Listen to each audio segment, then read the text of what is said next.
चलिए बच्चों लिखिए लिखिए डिफाइन एस्केप वेलोसिटी। क्वेश्चन लिखिए define escape velocity, escape velocity, derive relation for it. Define escape velocity, derive relation for it. पढ़िए Harshita escape velocity. Escape velocity. Escape velocity on the Earth or any other planet is defined as the minimum velocity with which the body has to be projected vertically upward from the surface of the Earth or any other planet so that it just crosses the gravitational field of Earth or of that planet and never returns on its own. हाँ बच्चों देखो, आप अर्थ की surface पे या किसी और planet की सरफेस पर खड़े होके पत्थर को एक मिनिमम वेलोसिटी से उछाल दो कि पत्थर ग्रेविटेशन जोन को पार करके स्पेस में चला जाए और कभी वापस ना आए, तो इस वेलोसिटी को बोलते हैं हम लोग क्या? Escape velocity. समझ में आ गया? नोट करिए ये डेफिनेशन पक्का आएगी, इसको बोलते हैं हम लोग एस्केप वेलोसिटी। नोट कर लीजिए प्लीज़। अब इसके बाद इसका डेरिवेशन करते हैं कि एस्केप वेलोसिटी हम लोग कैसे निकालेंगे।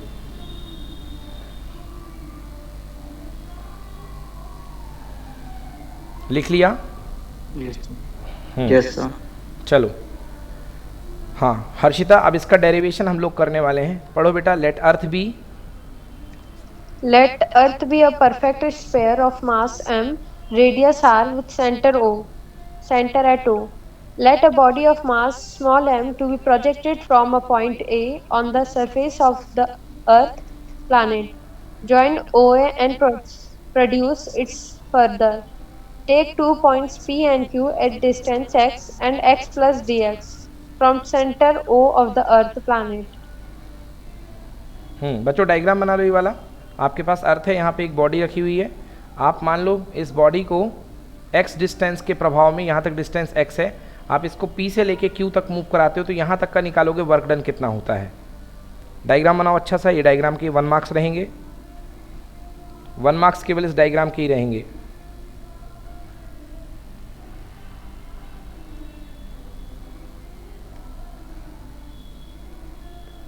चलिए इस पॉइंट पर देखिए, ग्रेविटेशनल अट्रैक्शन काम कर रहा होगा। कितना फोर्स काम कर रहा होगा? बॉडी अर्थ पर, बॉडी पर GMM अपॉन एक्स स्क्वायर, क्योंकि इसकी डिस्टेंस कितनी है x। पढ़िए Harshita gravitational force. Gravitational force of attraction on the body at P is F equals to Gm mx per x square. नहीं बेटा, G capital M small m upon x का square, ये force है। क्या था फॉर्मूला ग्रेविटेशन का? Law G m1 m2। तो m हो गया मास ऑफ द अर्थ और m हो गया वो मास ऑफ द बॉडी जिसको आप फेंक रहे हो, जो यहाँ पे रखी हुई है ना, एक्स स्क्वायर। पढ़ो। This much force has to be applied on body is in a upward direction.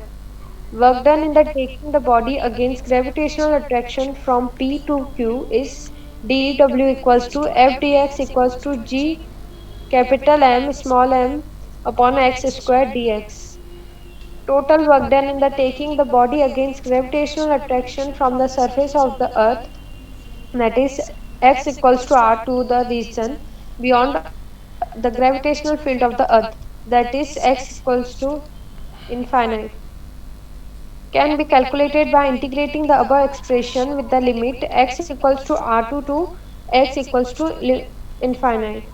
Thus, total work done is W equals to integration r to infinite gm capital M small m upon x square dx। हाँ बच्चों, तो थोड़ा सा work done निकालो। इसको dx distance तक खिसकाने में अपन ने m मास की बॉडी को हल्का सा खिसकाया, तो कितना वर्क डन होगा? dw।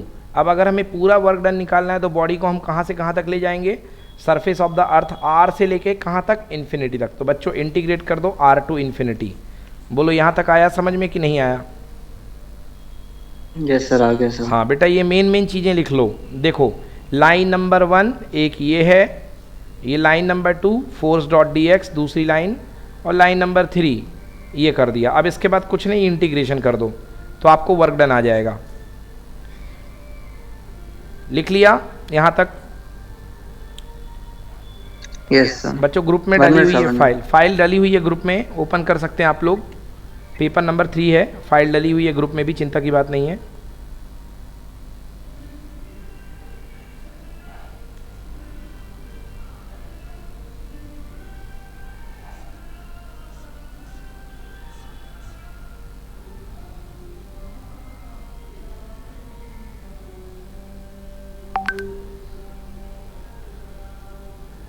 डन?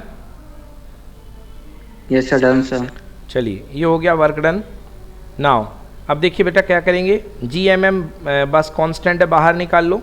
एक्स स्क्वायर का करेंगे बेटा, 1/x स्क्वायर है बेटा, ये गलत लिखा है, इसको थोड़ा सही कर लो, x की पावर -2 कर लो बेटा इसको, दिस इज x की पावर -2। तो क्या फार्मूला होता है बच्चों, x की पावर -2 के बाद फार्मूला होता है x की पावर n का इंटीग्रेशन x की पावर n+1 अपॉन n+1।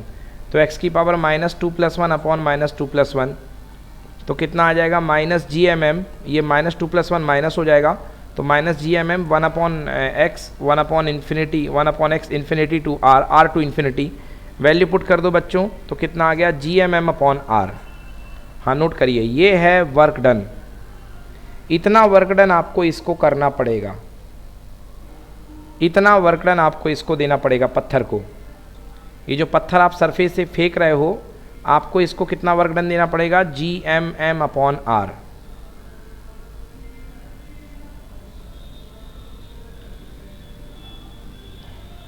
इतना वर्क डन आपको इसको देना पड़ेगा GMM/r। Clear? Yes sir, clear. Okay. हाँ हर्षिता मुझे बताइए, ये पत्थर यहाँ पे रुका हुआ है, तो आपको इतना वर्क डन देना है बेटा, तो इसको किस फॉर्म में वर्क डन देना है, काइनेटिक एनर्जी की फॉर्म में दोगे कि पोटेंशियल एनर्जी की फॉर्म में दोगे? Kinetic energy. वेरी गुड बेटा, तो इसको काइनेटिक एनर्जी की फॉर्म में देना है। काइनेटिक एनर्जी क्या होती है बेटा, 12mv²। तो हाफ पत्थर का मास m, उसकी वेलोसिटी v का स्क्वायर, कितना वर्क डन दोगे, G∠m⁻r। m से m क्या हो गया बच्चों, कैंसिल, है ना, तो v², यहाँ 2 ऊपर जान दो, तो v² इक्वल टू कितना हो गया बेटा, 2G∠m/r। ठीक है, नोट कर लो, 2G∠m/r, ये हो गया। तो v इक्वल टू हो गया √2Gm/r, ये होता है 2Gm/r। ठीक है ना, नोट करिए इतना, ये आ गई आपकी एस्केप वेलोसिटी।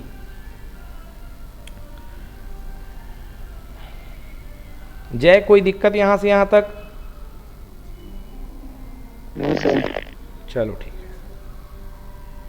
अब इसके बाद ये जो एनर्जी आई है, वर्क डन आया है, इसको 12mv² से कंपेयर कर दो।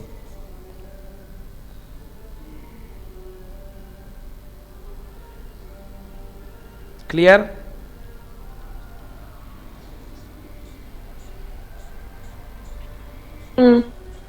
चलिए चलिए देखिए, पढ़िए हर्षिता, दिस वर्क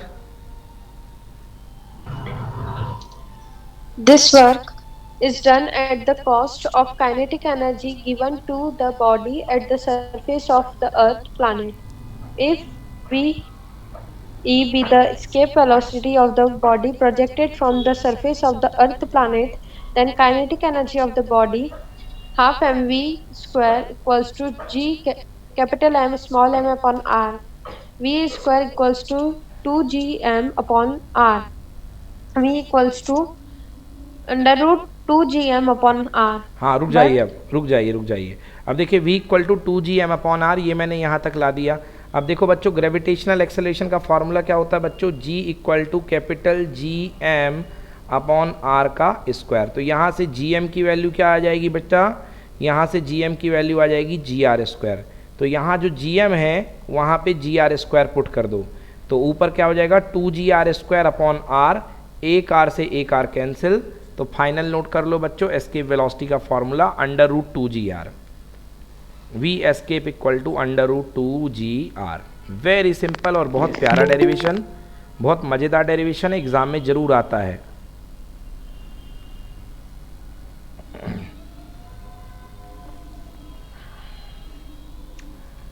बताओ कहीं पर प्रॉब्लम है?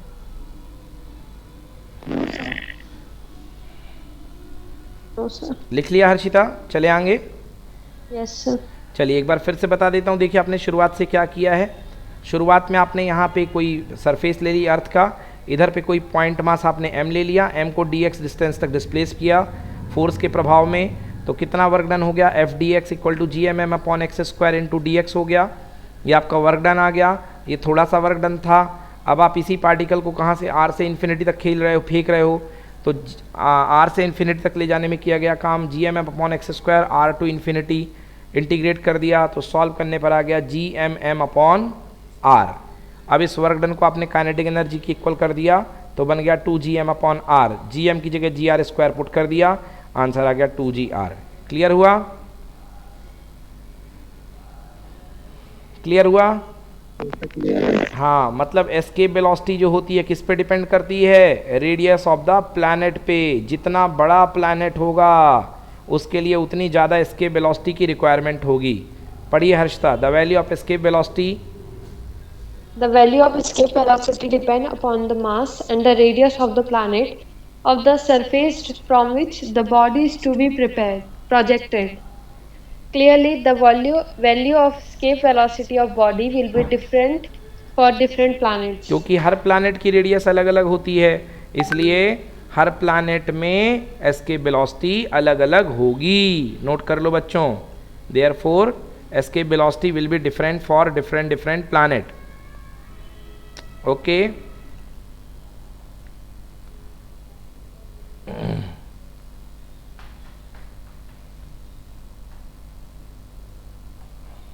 चलिए अगला क्वेश्चन लिखिए। डिराइव द, लिखिए फाइंड द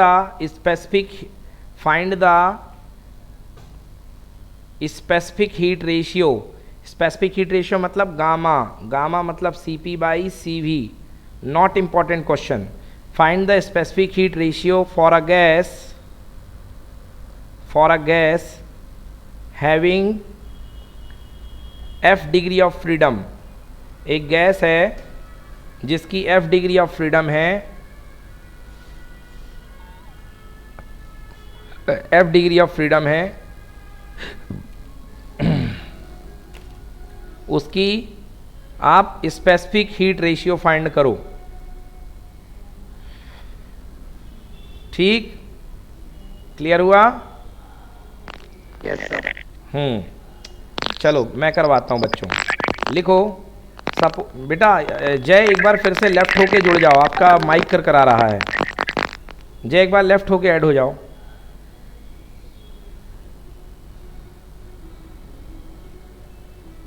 हाँ हो गए? नहीं। चलो लिख, हाँ हाँ ठीक है। चलिए लिखिए, suppose a polyatomic gas off molecule has f degree of freedom, total energy associated with 1 gram molecule of a gas. ठीक ना, 1 ग्राम मॉलिक्यूल मतलब 1 मोल। 1 ग्राम मॉलिक्यूल को क्या बोलते हैं? 1 मोल। ठीक है ना? 1 मोल के लिए 1 ग्राम मॉलिक्यूल F/2RT। हाँ बच्चों, 1 ग्राम मॉलिक्यूल के लिए, 1 मोल के लिए जो एनर्जी एसोसिएट होती है वो कितनी होती है बच्चों? E is equals to F multiplied by, है ना, E equals to F multiplied by half RT। Note करिए, ये एनर्जी होती है जिसको मैंने पढ़ाया था जिस समय, तो मैंने लिखाया था E is equal to F/2RT। Note करिए, पर मोल से एसोसिएटेड 1 मोल की एनर्जी होती है 1/2 FRT। ये टोटल एनर्जी हुआ करती है। ठीक, यस सर। हाँ। नाउ अब specific heat at constant volume, CV का फॉर्मूला क्या होता है? CV इक्वल टू हुआ करता है delta U upon delta T। हाँ, CV का formula delta U upon delta T। CV का formula delta U upon delta T। तो बच्चों D by D T delta U मतलब टोटल एनर्जी कितनी है F by two R T, इसी को बेटा D you by D T कर दिया गया है यहाँ पे D you by D T. तो 1 में डिफ्रेंशिएट कर दोगे तो टी से टी हट जाएगा, टी का differentiation 1 F by two R. बोलो आया समझ में कि नहीं आया? यस आ गया सर। ओके, ये आ गया सी वी। अब बच्चों सी पी और सी वी में रिलेशन क्या होता है? C P minus C V equal to R होता है। तो सी पी इक्वल टू कितना हो जाएगा आर प्लस सी वी। तो आपके पास आर तो आर है, सी वी की वैल्यू क्या निकाली बच्चों आपने F by two R T. R common ले लो, चलो लिखो इतना। सी वी की वैल्यू सॉरी टी नहीं था, F by two R add कर दो बच्चों। आर कॉमन ले लो, आर कॉमन ले लोगे क्या बचेगा 1 प्लस एफ बाई टू। यहाँ तक आ गए हाँ या ना?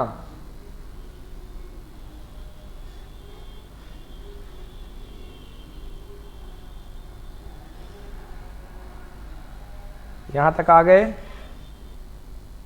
हाँ सर। हर्षिता Yes, लिख लिया sir. आपने भी? यस। चलिए ये आ गया सी पी। अब स्पेसिफिक हीट रेशियो बताना है गामा। गामा इक्वल टू क्या होता है C P by C V. तो दोनों को डिवाइड कर दो बच्चों, C P by C V को लो। Gamma equal to C P by C V. C P कितना आया F by two plus 1 R, R से आर कैंसिल, आर से R cancel, F by two पलटी मार करके कितना हो गया 2 अपॉन एफ, और ये हो गया F by two plus 1। Multiply कर दो बच्चों, एफ बाई टू का एक बार कैंसिल, और गामा की वैल्यू 1 प्लस 2 बाई एफ। तो gamma is equal to 1 plus 2 by F.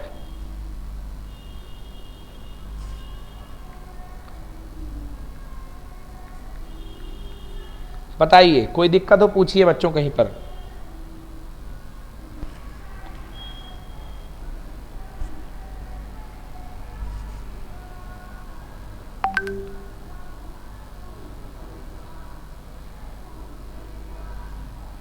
Done? Yes sir. Okay,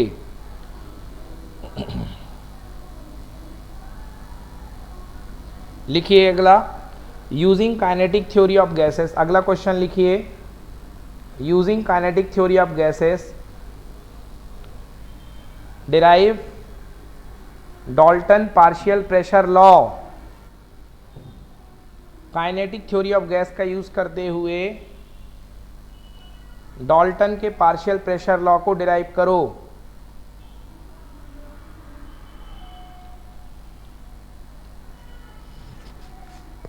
ठीक है, क्लियर हो गया? क्वेश्चन क्लियर है? Yes sir. Kinetic theory of gas का यूज करते हुए पार्शियल प्रेशर लॉ को डिराइव करो। चलिए देखिए मैं पढ़ता हूं। Consider a mixture of gas occupying a volume V। मान लीजिए आपके पास कोई चैम्बर है, उसका वॉल्यूम V है ना, और M1 M2 M3 जो है मॉलिकुलर मास हैं अलग अलग गैसेस के, और अलग अलग गैसेस के जो नंबर ऑफ मॉलिक्यूल्स हैं, एक के हैं N1, एक के हैं N2, एक के हैं N3। मतलब जिस गैस का मॉलिकुलर मास M1 है उसके कितने मॉलिक्यूल्स हैं N1 मॉलिक्यूल्स, जिस गैस के मॉलिकुलर मास M2 है उसके कितने मॉलिक्यूल्स हैं N2, और जिसके मास M3 है उसके मॉलिक्यूल्स हैं कितने N3। Be the number of their molecules. P1 P2 P3 be the pressure exerted by the individual gases and V1 V2 V3 be the RMS velocity of the molecules of various gases. Her molecule की अलग अलग velocity V1 V2 V3 है। अब kinetic theory of gases का सबसे important relation क्या होता है? Pressure equal to 1/3 M1 N1 upon V1 square, जिसको हमने पढ़ाया था क्लास में P equal to 1/3 rho V square. ये मैंने पढ़ाया था ऐसे करके। तो रो को क्या लिख सकता हूँ? Mass upon volume. तो ये total mass upon volume V1 square. Second ये, थर्ड ये। चलो टोटल प्रेशर निकालना है, तो टोटल प्रेशर सारे प्रेशर को ऐड कर दो। ये सारे प्रेशर को ऐड कर दिया। चलिए ये अपन ने सारे प्रेशर को ऐड कर दिया। as the temperature of the all the gases is the mixture is same, so their average kinetic energy will be equal. मतलब half M V one square, half M two square, half M three square equal to half M V square. तो half से half half half सबका cancel हो गया, मतलब सबके m1 square, m2 square, m3 square क्या होंगे, mv स्क्वायर. तो टोटल प्रेशर जो आएगा वो 1/3v कॉमन ले लो, 1/3v कॉमन ले लिया, ऊपर से mv स्क्वायर कॉमन ले लिया, तो क्या बन गया n1 n2 n3 mv square. ये total molecule number of molecule बन गया n, ये बन गया mn और ये बन गया v का square, where n is the n1 plus m2 plus n3. अब आपको याद होगा बच्चों की 1/3 mn v स्क्वायर क्या होता है, टोटल प्रेशर. ये मैंने लिखा था देखो 1/3 रो v स्क्वायर, रो को क्या लिख सकता हूँ, टोटल मास. और अगर गैस का मॉलिकुलर मास m है और उसके n पार्टिकल हैं तो क्या बन जाएगा mn v square upon v. तो ये आ गया टोटल प्रेशर, टोटल प्रेशर. इस तरीके से डाल्टन लॉ प्रूव हो गया. This prove Dalton partial pressure law. अब आराम आराम से देख के लिखते जाओ, कहीं पर दिक्कत है तो मुझसे पूछो. चलिए पहला बताइए, इतने पार्ट में कहीं पर दिक्कत है मुझसे बात करो, मैं कहाँ पे डाउट एक्सप्लेन करूँ आपका.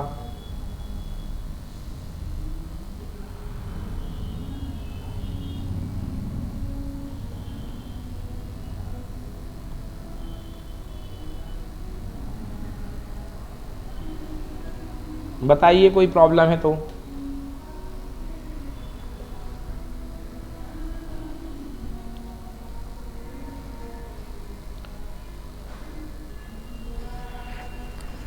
इंडिविजुअल प्रेशर को ऐड करना है बस और individual pressure finally total pressure के इक्वल आ जाएगा.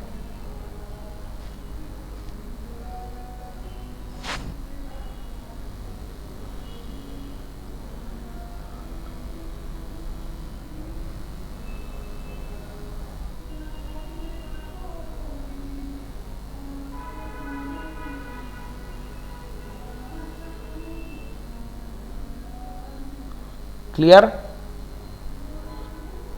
Yes sir. हाँ अगला देखिए बच्चों,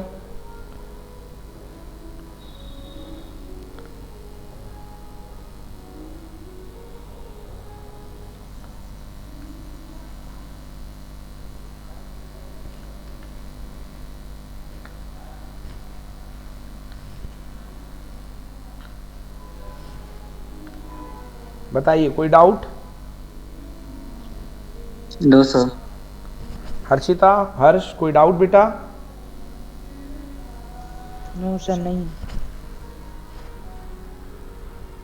हर्षिता तुम बोलो.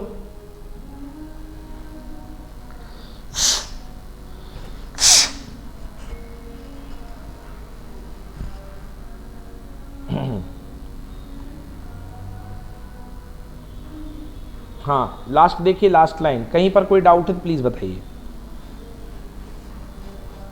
ये टोटल प्रेशर का फॉर्मूला होता है, तो ये बन गया टोटल प्रेशर आपका. This is called total pressure P. तो P1 equal to P2 P3 P4 prove हो गया.